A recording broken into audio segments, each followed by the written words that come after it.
চেনেন ওই আশরাফ ধনির নাম শুনছেন? হ্যাঁ আশরাফ ধনি।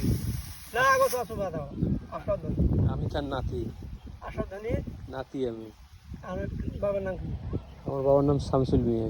হ্যাঁ চিনি না অর্ধেক হয়ে গেলে আর সবাইকে চিনি আমরা। সবাইকে চিনি। ছেলে পেয়ে তো চিনবেন কেন তো আসেন না না আমি তো আসিনি বেশি। ওটা আছে কি তোর খাইছিল ও ওই একটা জমি আছে তো ধান নেওয়ার জন্য আসছে। সে তোমার ওই যাও এটা কার ভাগ? এটা অর্ধেক ভাইয়ের ভাগ। হ্যাঁ।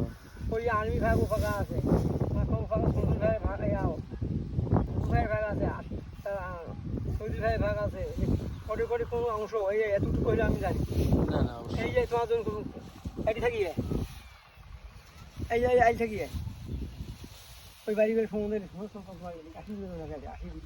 80 বিঘে।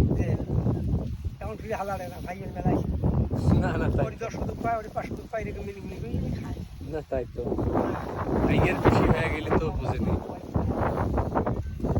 তারা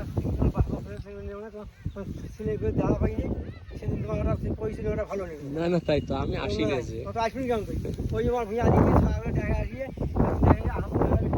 আসি ঘুরে গেছে ঘুরিয়ে বাইক করে ফেলি তাই নাকি? শেষে কইছে ভাই 1 কেজি দায় হোক তোমার বাইক পৌঁছায় নিয়ে ওই বড়টা যেটা অসুবিধা ও সবুজে স্যার হ্যাঁ তো অসুস্থ। ওই যে পাখা ওই ওই ওই ওই তার ওই ছেলেরাও তো চাকরি করে, কেউ লেখাপড়া করে। তার পরিবারও তো অসুখ। আপনার কোন বাড়ি স্যার? আমার এই বাড়ি আছে না তাই বাড়ি এই বাড়ি পাখা। আপনার নাম কি স্যার? আমার নাম আব্দুল হামিদ। আব্দুল হামিদ। আগে কোথায় ছিল বাড়ি? আগে বাড়ি ছিল আমাদের খুব দূরে রে বাবা আমাদের বাড়ির ধর্মস্থান দাদা জায়গা হলো চরবাবা। হ্যাঁ এই শীতে অনেক পাশ হয়ে যেতে হয়। এখানে জায়গা জমি কিনছেন কিছু তো? হ্যাঁ কিনছি এই তোমার জমি দাস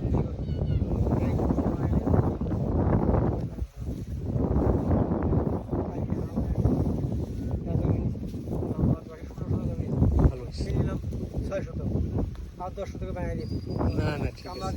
দিয়ে না না না পরিশ্রম করে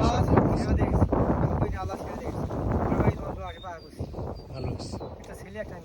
কষ্ট করতেছেন, সুখে শান্তিতে থাকবেন। তোমার জমি কাটি খাই তোমার ঘর দেখ ওই সবগুলো কাম করে দিও সবগুলো গোছাতে পারবা অপু ভাই তারপর তোমার কই সঞ্জুল বাদ দিয়ে সবগুলো বাড়িতে কাম করে এখানে ইডি গেরা ধান কাটা সব